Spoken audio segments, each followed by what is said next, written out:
रात के 1:30 बजे का समय था। अचानक कमरे में गोली चलने की आवाज से प्रीति की आंखें खुल गई।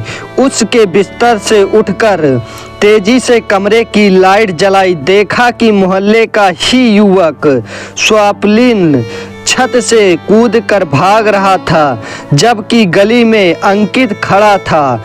बिस्तर पर प्रीति का पति सुमेर सिंह उर्फ बॉबी के सिर से खून बह रहा था। इस दौरान प्रीति द्वारा शोर मचाए जाने पर मोहल्ले के कुछ लोग अपने घरों से निकलकर बॉबी के घर के बाहर जमा हो गए।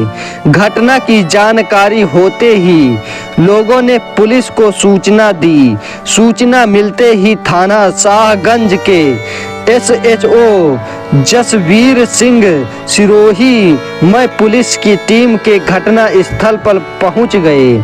पुलिस बॉबी को SN मेडिकल कॉलेज लेकर पहुंची, जहां उसकी मौत हो गई।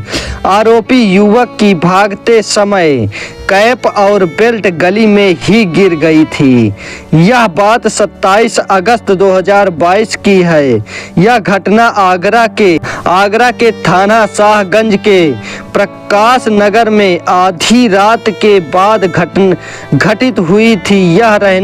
यहाँ रहने वाले 28 वर्षीय टेंट हाउस के मालिक बॉबी की रात के समय गोली मारकर हत्या कर दी। जिस कमरे में गोली मारी गई उसमें पत्नी प्रीति व उसके 3 बच्चे भी सो रहे थे।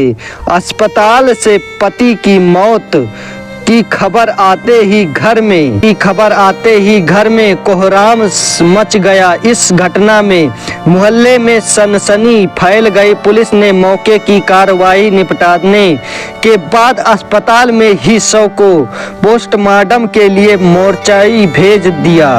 प्रीति ने पड़ोस के 2 युवकों पर पति की हत्या करने का आरोप लगाया। इस संबंध में बताया कि 3 महीने पहले उसके पति का पड़ोसी युवक स्वप्निल उर्फ शिवालिन से झगड़ा हो गया था। शराब के नशे में युवक बदतमीजी कर दी थी। इस पर पति से उसकी हाथापाई हो गई। उन दोनों को पुलिस ले गई और आगे